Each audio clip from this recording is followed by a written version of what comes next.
At marami sana akong plano kay Darth Maul, kundi lamang siya nahati sa dalawa sa planetang Naboo. Nabalitaan ko, plano sanang tulungan ni Ahsoka ang Clone 5 mula kay Chancellor Palpatine. At tutulungan ko si Darth Vader na muling makabalik sa dati niyang pagkatao bilang Anakin Skywalker. Nung panahon ng Clone Wars era, balak ko na sanang iwan ang Jedi Order para pakasalan si Sabine at bumuo ng isang pamilya sa Mandalore. Wala sana yung plano ni Padme na pakasal habang nagaganap itong Clone Wars. At plano pala ng Bad Batch na patahin si Chancellor Palpatine habang hindi pa nito nadideklara ang Order 66. At alam ko rin na isang Sith Lord, si Representative Jar Jar Binks ng Naboo. Dahil nakikita ko kay Representative Binks ang dati kong master na si Darth Plagueis. At mukhang nasasobran na ako sa pagtuklas at pagkikita sa hinaharap. At madalas naman gawin ni Ezra Bridger ang teknik ng kanyang yumangong master na si Kanan Jarrus pagdating sa lightsaber. At habang nakaupo dito sa sofa namin, gusto ko sanang iyayain si Ahsoka manood ng pool gamit ng iPad na bigay sa akin ni Padme. Nakalimutan pala natin bilang Rebel Alliance ang pag-credit sa Rogue One team kung bakit niya nakuha ang Death Star plan. Tama ka dyan, Senator P. Ang alam ng mga kasama natin, nagmula ito sa iyong anak na si Princess Leia.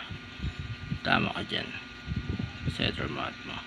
At gustong gusto ko talaga pasanibin ng anak kong babaeng si Leia sa dark side, kapalit ng kanyang kapatid na si Luke. At ayon naman sa nasagaw kong balita, balak sanang pigilan ni Ventress si Barriss Offee na pasabugin ang buong Jedi Temple. At may balak sana akong i-discuss sa Queen tungkol sa pagpunta namin sa Coruscant. At may bagong powers naman akong taglay ngayon sa aking katawan. At balak ko sana itong gamitin kay Master Yoda kapag nagkaharap na kami sa lalong madaling panahon. Tapos akong sabihan ni Kylo Ren na isa akong Palpatine. Nag-assume na ako na isa din akong Senate. Pero matapos akong tapatin ng aking lolo na si Palpatine sa may execute na hindi niya basta-basta binibigay ang rank of Senate. Kahit sa tikapagmana pa niya ay diba ako nag-add sa kanya. At may thoughts pa rin ako hanggang ngayon kung bakit matapos akong traidorin ni Anakin Skywalker sa may Chancellor's office. Sa wakas, Master, nasa Brown Hall na rin tayo para makipaglaban ngayon. Tama ka dyan, Anakin. Nasa Brown Hall na naman tayo. At mataas ko naman malaman kay Chancellor Palpatine kung saan nagtatago ngayon si Grievous.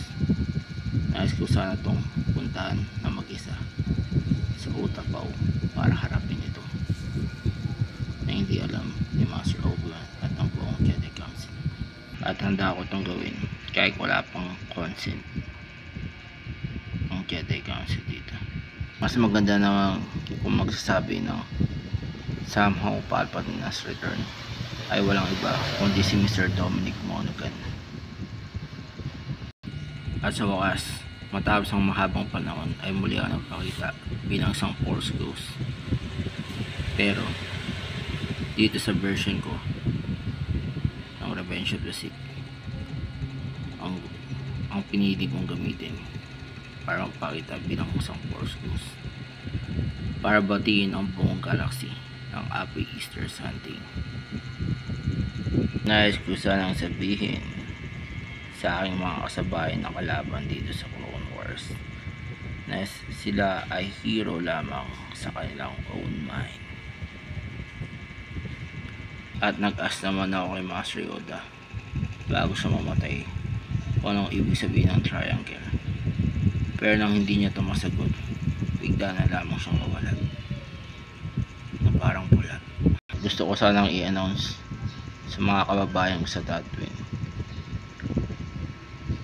na opisyal ng produkto ng buong Tatooine ngayon ay walang iba kundi ang Blue Meat.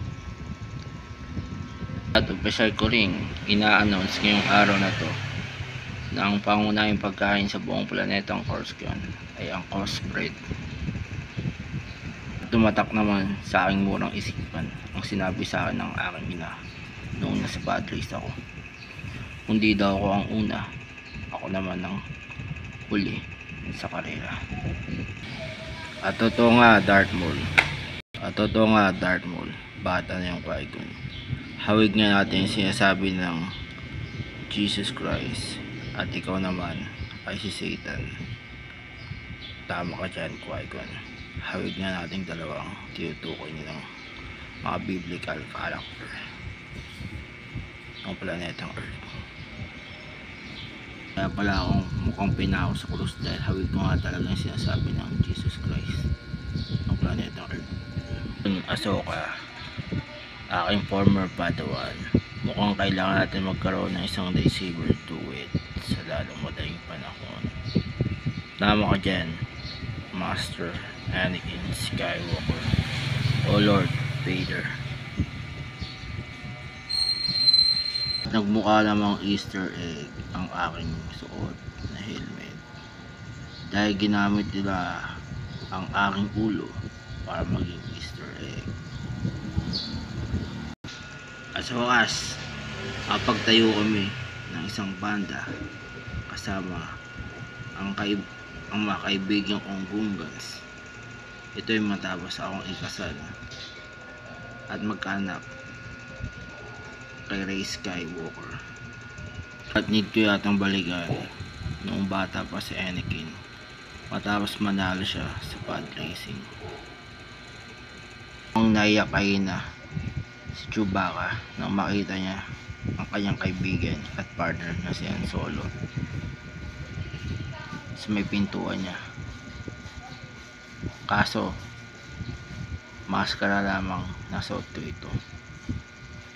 Ito ay para surprisahin siya sa kanyang nalalapit na birthday.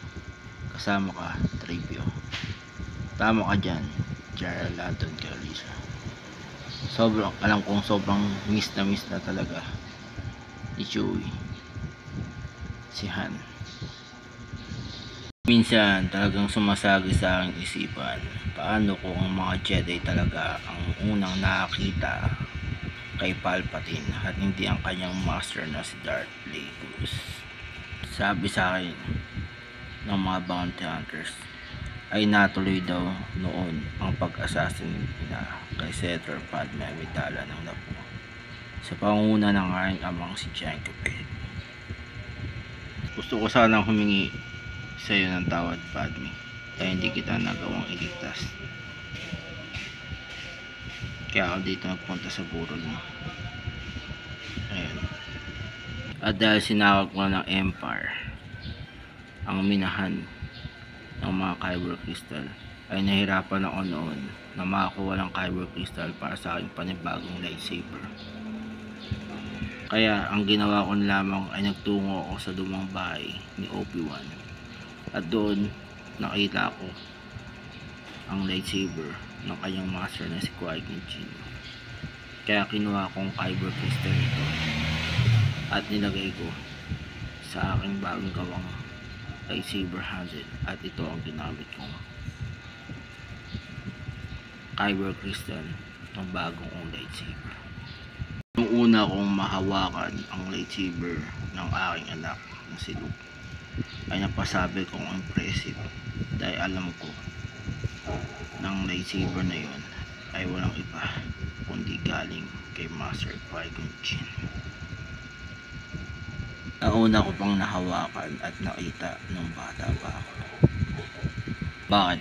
Master Mace, bakit ano yun, Anakin? Bakit kailangan pa natin magtalo kung anong gagawin natin kay Chancellor Palpatine? kung papatayin ba natin siya o iharap sa husgado after natin siyang huliin. Dahil hindi ko alam kung ano ang susunod natin gagawin after natin huliin si Chancellor Palpatine. At gusto naman ng aking mga supporters na palayain ako mula sa kulungan na ito at sa hindi makatarungan na pag-aresto at pag-uli sa akin bilang Chancellor ng buong galaxy. Gusto ko sanang hamunin ng Raven si Darth Maul para this time ay manalo na ako sa kanya. At gusto ko sana maganito sa Tatooine.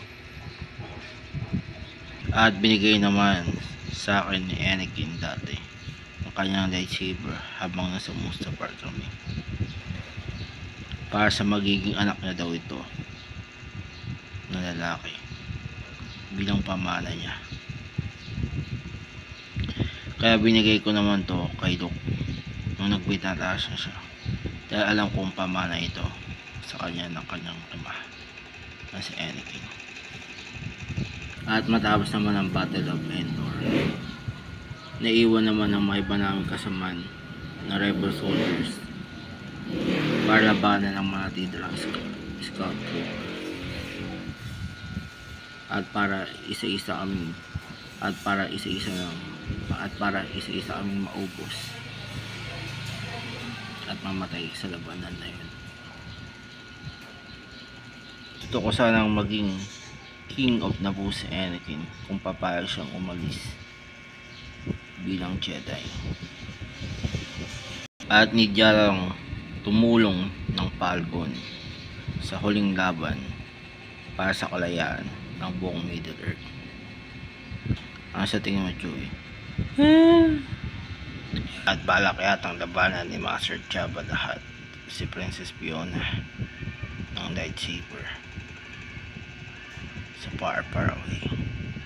At need ko yatang sumakay ngayon sa may wreck and fall ng Death Star.